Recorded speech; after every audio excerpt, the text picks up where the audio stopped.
नमस्कार दोस्तों, मैं विकी गुप्ता आप सबका स्वागत करता हूं एक बार फिर से आपके अपने YouTube channel Gupta GS teaching centre में। तो दोस्तों आज हम लोग इस वीडियो में डिस्कस करने वाले हैं साइंस का प्रैक्टिस सेट नंबर 32। ठीक है दोस्तों, तो चलिए शुरू करते हैं आज का सबसे पहला सवाल से। सबसे पहला सवाल है कि तंत्रिका तंत्र का कौन सा भाग अनैच्छिक क्रिया को नियंत्रित करता है। याद रखिएगा कि स्पाइनल कोड। ठीक है, तंत्रिका तंत्र का कौन सा भाग, तो स्पाइनल कोड जो है ये अनैच्छिक क्रिया को नियंत्रित करता है। नेक्स्ट है कि ट्रांजिस्टर दो खाली स्थान का एक संयोजन है। याद रखिएगा कि ट्रांजिस्टर जो है ये दो डायोडों का एक संयोजन है। किसका है दोस्तों, तो दो डायोडों का एक संयोजन है ट्रांजिस्टर। चलिए अगला सवाल देखते हैं। अगला सवाल आपके सामने है। देखिए सवाल बोल रहा है कि एल्युमिनियम प्राप्त करने के लिए किस खनिज का उपयोग किया जाता है। याद रखिएगा दोस्तों कि एल्युमिनियम प्राप्त करने के लिए किस खनिज का उपयोग किया जाता है, तो बॉक्साइट का। किसका, बॉक्साइट का खनिज का उपयोग किया जाता है एल्युमिनियम प्राप्त करने के लिए। एल्युमिनियम का संकेत क्या होता है, Al होता है, परमाणु संख्या 13 होता है। याद रखिएगा। नेक्स्ट है कि रक्त में आयरन का प्रतिशत कितना है दोस्तों, तो 30 से 40% होता है आयरन। याद रखिएगा कि रक्त में आयरन कितना परसेंट होता है, तो 30 से 40%। आयरन का संकेत क्या होता है, आयरन का, तो आयरन का संकेत Fe होता है। ठीक है, परमाणु संख्या कितना होता है, 26 होता है। चलिए अगला सवाल देखते हैं। अगला सवाल आपके सामने दोस्तों कि भौतिक चिकित्सा में किन विकिरणों का उपयोग किया जाता है, तो ये गामा किरणें का। याद रखिएगा कि भौतिक चिकित्सा में किन विकिरणों का उपयोग होता है, तो गामा किरणें का उपयोग होता है भौतिक चिकित्सा में। नेक्स्ट है कि वैज्ञानिक जिसने रक्त समूहों की खोज की, तो कॉल लैंडस्टेनर ने। याद रखिएगा कि कॉल लैंडस्टेनर ने रक्त समूहों की खोज की थी। किसका खोज किया था, तो रक्त समूह का खोज किसने किया था, कॉल लैंडस्टेनर ने किया था। चलिए अगला सवाल देखते हैं।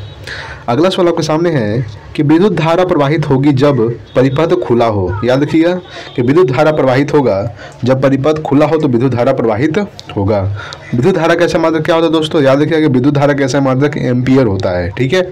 नेक्स्ट है कि बिजली और चुंबकत्व का गहरा संबंध है। इसका पता सबसे पहले किसने लगाया, तो मैक्सवेल ने लगाया। याद रखिएगा कि बिजली और चुंबकत्व का गहरा संबंध है, इसका पता सबसे पहले किसने लगाया, तो मैक्सवेल ने लगाया। ठीक है दोस्तों। चलिए नेक्स्ट देखते हैं अगला सवाल।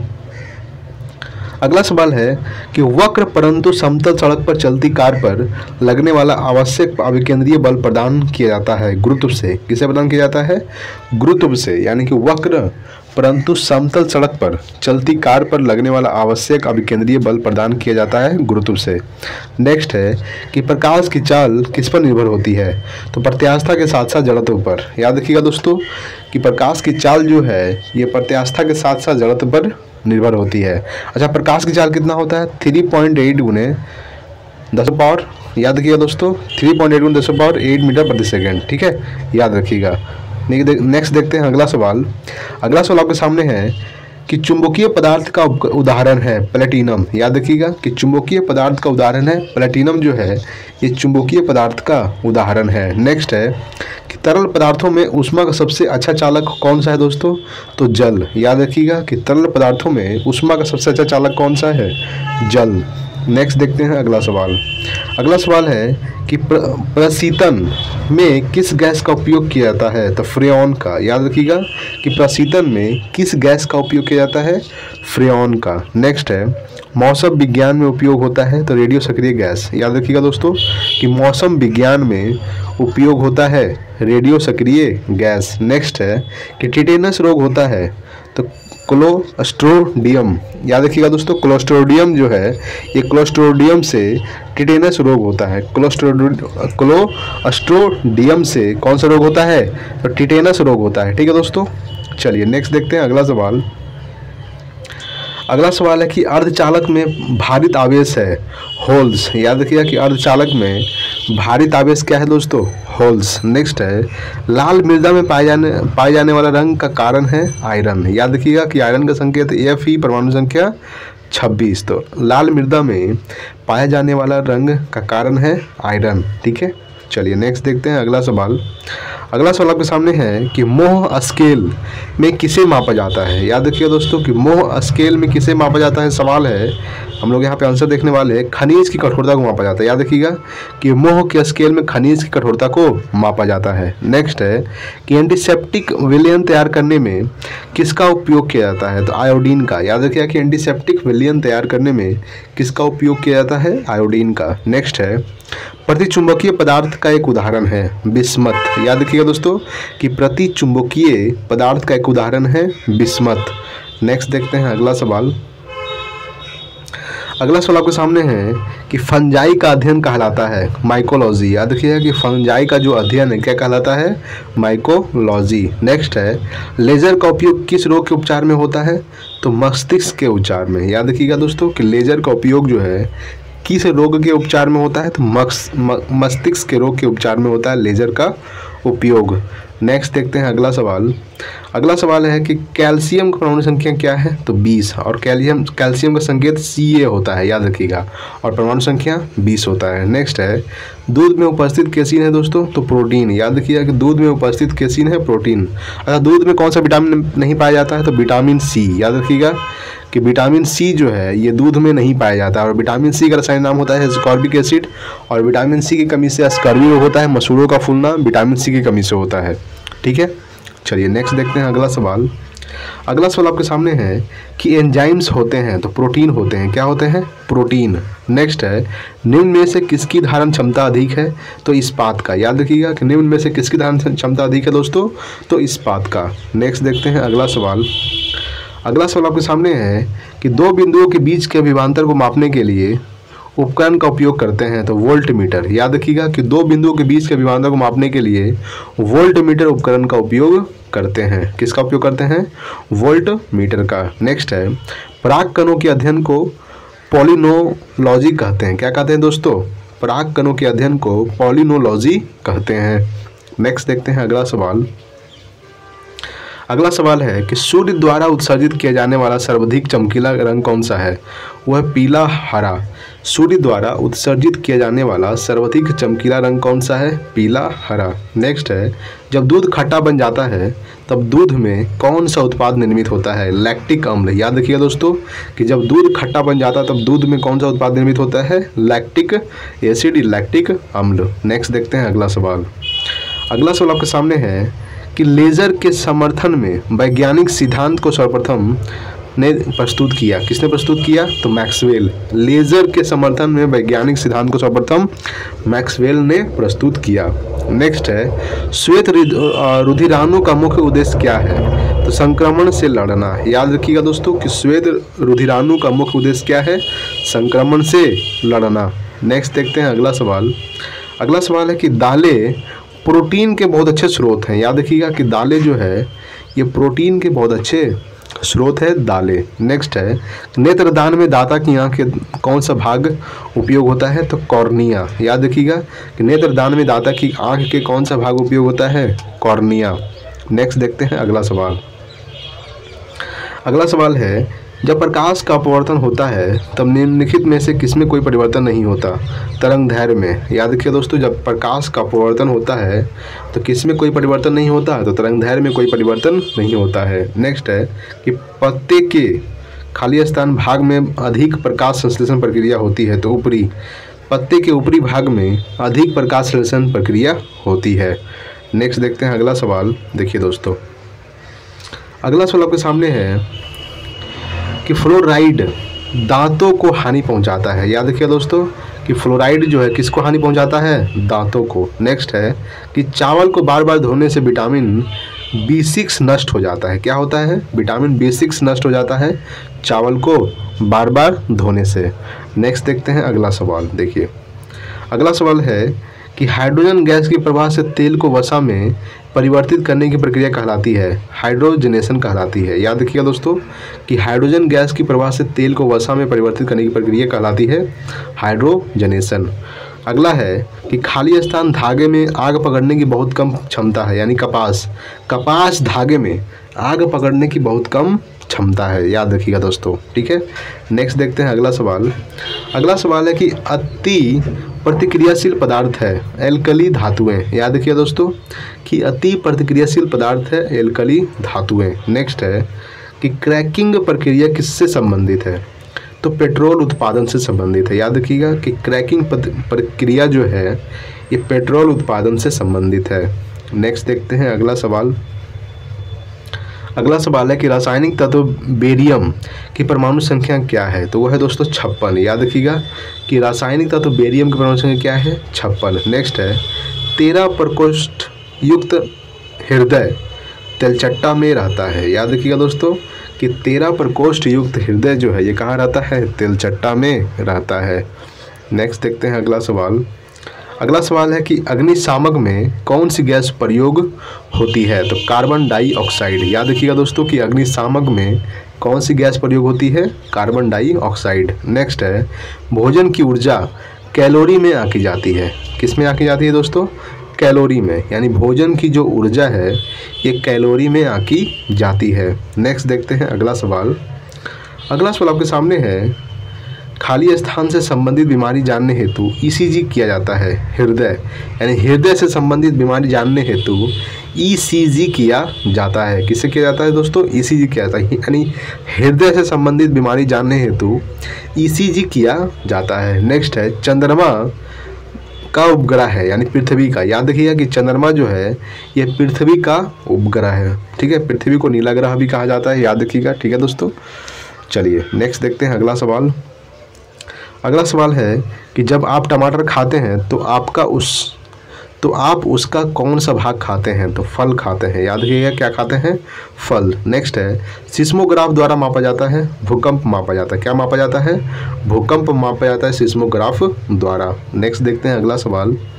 अगला सवाल है कि कौन सा ग्रह वलय युक्त है, तो दोस्तों शनि, और शनि का सबसे बड़ा उपग्रह कौन सा है, तो टाइटन, याद रखिएगा कि टाइटन जो है ये शनि का सबसे बड़ा उपग्रह है, और कौन सा ग्रह वलय युक्त है, तो शनि। नेक्स्ट है खून गठक का बनाने में कौन सा विटामिन जिम्मेवार है, वो है दोस्तों विटामिन के, और विटामिन के का रासायनिक नाम होता है फिलोक्विनोन, याद रखिएगा, ठीक है। चलिए नेक्स्ट देखते हैं अगला सवाल। अगला सवाल है कि मयूज मेटल किसकी में से धातु है, तो कॉपर और जिंक का, याद रखिएगा कि मयूज मेटल जो है ये किसकी में से धातु है, कॉपर और जिंक का। नेक्स्ट है 35 क्लोरीन 17 और 37 क्लोरीन 17 को कहते हैं समस्थानिक कहते हैं, क्या कहते हैं दोस्तों, समस्थानिक। नेक्स्ट है प्रकाश की द्वैत प्रकृति किससे दर्शाई जाती है, तो विवर्तन और फोटो इलेक्ट्रिक प्रवाह को दर्शाई जाती है। चलिए अगला सवाल देखने वाले हम लोग दोस्तों। देखिए दोस्तों यहाँ पे अगला सवाल हम लोग देखेंगे। सवाल है कि रासायनिक ऊर्जा से विद्युत ऊर्जा का परिवर्तन किस में होता है, तो बैटरी में होता है, याद रखिएगा कि रासायनिक ऊर्जा से विद्युत ऊर्जा का परिवर्तन किस में होता है, बैटरी। नेक्स्ट है अस्थायी चुंबक बनाने के लिए किसका उपयोग किया जाता है, तो निकेल का, निकेल का संकेत Ni होता है, याद रखिएगा कि अस्थायी चुंबक बनाने के लिए किसका उपयोग किया जाता है, तो निकेल का, निकेल का संकेत Ni होता है। चलिए नेक्स्ट अगला सवाल देखते हैं। अगला सवाल है आपके सामने, किस प्रकार की मेमोरी सिर्फ प्रोग्राम और डाटा जिसका संसाधन वर्तमान में सीपीयू कर रहा है उसको रखती है, रैम। रैम का फुल फॉर्म क्या होता है, रैंडम एक्सेस मेमोरी, सीपीयू का सेंट्रल प्रोसेसिंग यूनिट होता है सीपीयू का फुल फॉर्म, ठीक है। तो किस प्रकार की मेमोरी, तो रैम जो है प्रोग्राम और डाटा जिसका संसाधन वर्तमान में सीपीयू कर रहा है को रखती है, ठीक है। नेक्स्ट है मोडम किससे जोड़ा जाता है, तो मदरबोर्ड से जोड़ा जाता है, याद रखिएगा कि मोडम जो है ये मदरबोर्ड से जोड़ा जाता है। नेक्स्ट देखते हैं अगला सवाल। अगला सवाल है कि मेढक के ढिंबक यानी कि लार्वा को क्या कहते हैं, तो टैडपोल कहते हैं, क्या कहते हैं, टैडपोल, यानी मेढक के ढिंबक को यानी लार्वा को क्या कहते हैं, टैडपोल कहते हैं। नेक्स्ट है क्लोरोफिल में कौन सा तत्व विद्यमान है, तो मैग्नीशियम, याद रखिएगा दोस्तों क्लोरोफिल में कौन सा तत्व विद्यमान है, मैग्नीशियम, और मैग्नीशियम का परमाणु संख्या 12 होता है। नेक्स्ट है कोबाल्ट किस में पाया जाता है, तो विटामिन B12 में, याद रखिएगा कि विटामिन B12 में कोबाल्ट पाया जाता है, ठीक है दोस्तों। और कोबाल्ट विटामिन B12 का रासायनिक नाम क्या होता है, तो साइनोकोबालामीन विटामिन B12 का रासायनिक नाम होता है, और कोबाल्ट पाया जाता है विटामिन B12 में। चलिए अगला सवाल देखते हैं। अगला सवाल है कि कोढ़ एक बीमारी है जो होती है जीवाणु से होती है। याद रखिएगा कि कोढ़ एक बीमारी है जो किससे होती है, तो वो जीवाणु से होती है। किससे होती है? जीवाणु से। नेक्स्ट है, किस रक्त वर्ग में कोई एंटीबॉडी नहीं होता, तो ए रक्त वर्ग में कोई एंटीबॉडी नहीं होता है। ठीक है, ये सर्वग्राही होता है। क्या होता है दोस्तों? सर्वग्राही। ए बी जो होता है सर्वग्राही रक्त वर्ग होता है, ये सभी को रक्त दे सकता है, ले नहीं सकता। और वो क्या होता है दोस्तों? ओ ग्रुप, ओ वर्ग वाले, ये सर्वदाता होता है। ठीक है, याद रखिएगा। नेक्स्ट देखते हैं अगला सवाल। अगला सवाल है कि कौन सा एसिड सिरके में पाया जाता है, तो एसिटिक एसिड। एसिटिक एसिड जो है ये सिरके में पाया जाता है। इसका सूत्र होता है CH3COOH। CH3COOH ये एसिटिक एसिड का रासायनिक सूत्र होता है। नेक्स्ट है, परमाणु रिएक्टर में प्रयुक्त भारी जल यानी कि हैवी वाटर का रासायनिक फार्मूला क्या है, तो D2O, जिसको हम लोग बोलते हैं डिटोरियम ऑक्साइड। क्या बोलते हैं दोस्तों? डिटोरियम ऑक्साइड भारी जल को कहा जाता है, इंग्लिश में हैवी वाटर। याद रखिएगा, रासायनिक सूत्र क्या होता है? D2O, डिटोरियम oxide. नेक्स्ट देखते हैं अगला सवाल। अगला सवाल आपके सामने है, आवर्ती तालिका यानी पीरियोडिक टेबल पर अनुलंब पंक्तियों यानी वर्टिकल कॉलम्स को कहते हैं ग्रुप्स कहते हैं। क्या कहते हैं? ग्रुप। यानी आवर्ती तालिका यानी पीरियोडिक टेबल्स पर अनुलंब पंक्तियों यानी वर्टिकल कॉलम्स को कहते हैं ग्रुप। नेक्स्ट है कि कौन सी ग्रंथि मसूदनी को उत्पन्न करती है, अग्नाशय। याद रखिएगा कि कौन सी ग्रंथि मधुसूदनी को उत्पन्न करती है, अग्नाशय। ठीक है दोस्तों, चलिए अगला सवाल देखते हैं। अगला सवाल आपके सामने है, हुक्स का नियम। हुक्स के नियम का प्रतिनिधित्व करता है, तो प्रतिबल बटा विकृति इक्वल टू E एक नियतांक है। क्या है दोस्तों? एक नियतांक, यानी हुक्स का नियम है। नेक्स्ट है, अश्रव्य तरंगे अनुदैर्ध्य यांत्रिक तरंगे होती है जिनकी आवृत्ति होती है 20 हर्ट्ज से कम होती है। क्या होती है दोस्तों? 20 हर्ट्ज से कम होती है। अश्रव्य तरंगे अनुदैर्ध्य यांत्रिक तरंगे होती है जिनकी आवृत्ति क्या होती है? 20 हर्ट्ज से कम होती है। चलिए अगला सवाल देखते हैं। अगला सवाल है कि हार्ड डिस्क से हटाई गई फाइलें किस में भेजी जाती है, तो रिसाइकल बिन में भेजी जाती है। याद रखिए कि रिसाइकल बिन में हार्ड डिस्क से हटाई गई फाइलें भेजी जाती है। नेक्स्ट है कि HTTP का अर्थ है हाइपर टेक्स्ट ट्रांसफ़र प्रोटोकॉल। क्या होता है? हाइपर टेक्स्ट ट्रांसफ़र प्रोटोकॉल, ये HTTP का अर्थ है। चलिए अगला सवाल देखते हैं। अगला सवाल है कि आनुवांशिका नियंत्रण घटक के रूप में जीन शब्द किसके द्वारा दिया गया, तो डार्विन द्वारा। याद रखिएगा कि आनुवांशिका नियंत्रण घटक के रूप में जीन शब्द जो है किसके द्वारा दिया गया, डार्विन। नेक्स्ट है कि एंडोस्कोपी पेट या शरीर के आंतरिक भागों, अगला सवाल देखते हैं कि एंडोस्कोपी जो है पेट या शरीर के आंतरिक भागों की जांच पड़ताल करने की एक तकनीक है। क्या है दोस्तों? जांच पड़ताल करने की एक तकनीक है। किस पर आधारित है, तो ये आधारित है पूर्ण आंतरिक परिवर्तन पर। याद रखिएगा कि पूर्ण आंतरिक परिवर्तन पर आधारित है एंडोस्कोपी। नेक्स्ट देखते हैं अगला सवाल। अगला सवाल है कि आनुवंशिका के सिद्धांत जीनों के कार्य और विनियम आदि का अध्ययन किसमें किया जाता है, तो जेनेटिक्स में किया जाता है। किसमें किया जाता है? जेनेटिक्स। यानी आनुवंशिका के सिद्धांत जीनों के कार्य और विनियमन आदि का अध्ययन किसमें किया जाता है? जेनेटिक्स में किया जाता है। नेक्स्ट है, किसे औषधि का जनक माना जाता है, अरस्तु को। याद रखिएगा कि अरस्तु को औषधि का जनक माना जाता है। नेक्स्ट देखते हैं अगला सवाल। अगला सवाल आपके सामने है कि कोशिका का कौन सा भाग आत्मघाती थैला कहलाता है, लाइसोसोम। याद रखिएगा दोस्तों कि लाइसोसोम को आत्मघाती थैला कहा जाता है। लाइसोसोम को कोशिका का कौन सा भाग, तो लाइसोसोम को आत्मघाती थैला कहा जाता है। नेक्स्ट है कि एंजाइम किसके बने होते हैं, तो खनिज के बने होते हैं। याद रखिएगा कि एंजाइम किसके बने होते हैं, खनिज के बने होते हैं। नेक्स्ट देखते हैं अगला सवाल। अगला सवाल है कि इंसुलिन किसके द्वारा स्रावित महत्वपूर्ण हार्मोन है, तो अग्नाशय द्वारा यानी पैंक्रियाज। ठीक है, तो इंसुलिन किसके द्वारा स्रावित महत्वपूर्ण हार्मोन है, तो अग्नाशय द्वारा। अच्छा, इंसुलिन की कमी से कौन सा रोग होता है, तो मधुमेह रोग होता है। याद रखिएगा दोस्तों, मधुमेह जो है इंसुलिन की कमी से मधुमेह रोग होता है। नेक्स्ट है कि मानव शरीर में कौन सा पदार्थ 1 ग्राम खपत के बदले अधिकतम ऊर्जा उत्पन्न करता है, तो वसा। याद रखिएगा कि मानव शरीर में कौन सा पदार्थ 1 ग्राम खपत के बदले अधिकतम ऊर्जा उत्पन्न करता है, वसा। नेक्स्ट देखते हैं अगला सवाल। अगला सवाल है कि वयस्क में सामान्यतः रक्तचाप कितना होता है? 120/80 होता है। क्या होता है दोस्तों? 120/80 होता है वयस्क में सामान्यतः रक्तचाप। नेक्स्ट है, किस औषधि को चमत्कारिक औषधि कहा जाता है? तो इंसुलिन को। याद रखिएगा, किस औषधि को? तो इंसुलिन को चमत्कारिक औषधि कहा जाता है। नेक्स्ट देखते हैं अगला सवाल। अगला सवाल आपके सामने है दोस्तों कि तिलचट्टे का खून होता है रंगहीन होता है। क्या होता है? रंगहीन होता है तिलचट्टे का खून। नेक्स्ट है, बॉक्साइट किसका अयस्क है? तो एल्युमिनियम का। एल्युमिनियम का संकेत Al होता है, परमाणु संख्या 13 होता है। याद रखिएगा कि बॉक्साइट किसका अयस्क है? एल्युमिनियम का। नेक्स्ट है, लेड पेंसिल में प्रयुक्त तत्व है कार्बन, और कार्बन का संकेत C होता है, परमाणु संख्या 6 होता है। तो लेड का क्या होता है दोस्तों? Pb, और Pb 82 होता है। याद रखिएगा कि लेड का परमाणु और संकेत होता है Pb, जिसको हम लोग सीसा बोलते हैं, और परमाणु संख्या 82 होता है लेड का। यहाँ पे लेड है दोस्तों, तो लेड का संकेत Pb, परमाणु संख्या 82। तो लेड पेंसिल में प्रयुक्त तत्व है कार्बन, कार्बन का संकेत C होता है, परमाणु संख्या 6 होता है। चलिए अगला सवाल देखते हैं।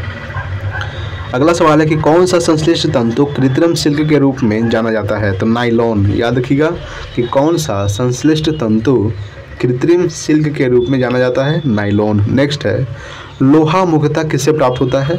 हेमाटाइट से। याद रखिएगा कि लोहा मुख्यतः किससे प्राप्त होता है? हेमाटाइट। लोहा का संकेत Fe, परमाणु संख्या 26। नेक्स्ट देखते हैं अगला सवाल। अगला सवाल है कि एक व्यक्ति का भार लिफ्ट में अधिक होता है जो ऊपर की ओर त्वरण जैसे जा रही हो। यानी कि जब लिफ्ट ऊपर की ओर जाती है तो एक व्यक्ति का जो भार है वो अधिक प्रतीत होता है। नेक्स्ट है कि कौन सा सबसे बड़ा ज्ञात एस्टेरॉयड माना जाता है? तो सेरेस। यानी कौन सा? तो सेरेस सबसे बड़ा ज्ञात एस्टेरॉयड माना जाता है। नेक्स्ट देखते हैं अगला सवाल। अगला सवाल है, जब एक जहाज किसी नदी से सागर में प्रवेश करता है तब वह थोड़ा ऊपर उठ जाता है। क्या होता है दोस्तों? जब एक जहाज किसी नदी से सागर में प्रवेश करता है तब वह थोड़ा ऊपर उठ जाता है। नेक्स्ट है, वायुमंडलीय दाब मापा जाता है बैरोमीटर से। याद रखिए कि वायुमंडलीय दाब जो है ये बैरोमीटर से मापा जाता है। चलिए अगला सवाल देखते हैं। अगला सवाल है दोस्तों आपके सामने कि नमकीन जल में उगने वाला पौधा क्या कहलाता है? तो हेलोफाइट्स कहलाता है। याद रखिए, थोड़ा धुंधला दिख रहा है लेकिन मेरी आवाज़ तो आपके पास आ रही होगी। सवाल बोल रहा है कि नमकीन जल में उगने वाला पौधा क्या कहलाता है? तो ये हेलोफाइट्स कहलाता है। नेक्स्ट है, किस ग्रह के चारों ओर वायुमंडलीय नहीं होता? तो वरुण ग्रह के चारों ओर वायुमंडलीय नहीं होता। नेक्स्ट देखते हैं अगला सवाल। देखिए दोस्तों, अगला सवाल है कि कोहरे में उपस्थित क्या है जो एक शक्तिशाली नेत्र प्रदाहक है? तो सल्फर डाइऑक्साइड यानी कि SO2। याद रखिएगा कि कोहरे में क्या उपस्थित होता है? सल्फर डाइऑक्साइड, जो एक शक्तिशाली नेत्र प्रदाहक है। नेक्स्ट है कि आनुवंशिकता के अनुक्रम को आनुवंशिकी किसने कहा था? तो W वाटसन ने कहा था। याद किया कि आनुवंशिकता के अनुक्रम को आनुवंशिकी किसने कहा था? W वाटसन ने कहा था। नेक्स्ट देखते हैं अगला सवाल। अगला सवाल है कि मलेरिया को किससे प्राप्त औषधि से उपचारित किया जा सकता है? तो सिनकोना बिच। याद किया दोस्तों कि मलेरिया को किससे प्राप्त? तो सिनकोना बिच से प्राप्त औषधि से उपचारित किया जा सकता है। नेक्स्ट है कि कपास तंतु प्राप्त किया जाता है बीज से। याद रखिएगा कि कपास तंतु जो है ये बीज से प्राप्त किया जाता है। नेक्स्ट देखते हैं अगला सवाल।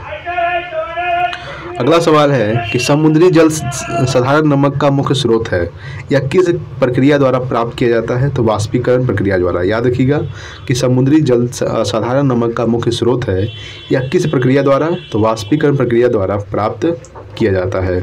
नेक्स्ट है, हीरा रासायनिक रूप से है धातु कार्बोनेट। याद रखिएगा कि हीरा रासायनिक रूप से है धातु कार्बोनेट। नेक्स्ट देखते हैं अगला सवाल। अगला सवाल आपके सामने है कि वायुमंडल में सर्वाधिक प्रचुर गैस है दोस्तों? तो नाइट्रोजन कितना परसेंट? 78%। याद रखिएगा। उसके बाद ऑक्सीजन कितना दोस्तों? तो 21% ऑक्सीजन पाया जाता है। कार्बन डाइऑक्साइड 0.03% कार्बन डाइऑक्साइड पाया जाता है वायुमंडल में। ठीक है। नेक्स्ट है कि खगोलीय इकाई जिसकी मध्य औसत दूरी पृथ्वी और सूर्य। याद रखिएगा कि खगोलीय इकाई किसकी मध्य औसत दूरी है? तो ये पृथ्वी और सूर्य की मध्य औसत दूरी है खगोलीय इकाई। नेक्स्ट है, कोहरा क्या है? तो निम्न स्तरीय मेघ है। याद रखिएगा दोस्तों कि कोहरा निम्न स्तरीय मेघ है। नेक्स्ट देखते हैं अगला सवाल। अगला सवाल है कि किसी भू स्थिर उपग्रह की परिक्रमा की अवधि होती है 24 घंटे होती है। याद किया, किसी भू स्थिर उपग्रह की परिक्रमा की अवधि क्या होती है? 24 घंटे। नेक्स्ट है, सूर्य ग्रहण होता है जब सूर्य और पृथ्वी के बीच चंद्रमा आ जाता है। याद किया कि सूर्य ग्रहण होता है तब कब होता है? जब सूर्य और पृथ्वी के बीच चंद्रमा आ जाता है। ठीक है, चलिए नेक्स्ट देखते हैं। किस ग्रह के चारों ओर छल्ला है? तो शनि ग्रह के चारों ओर क्या है दोस्तों?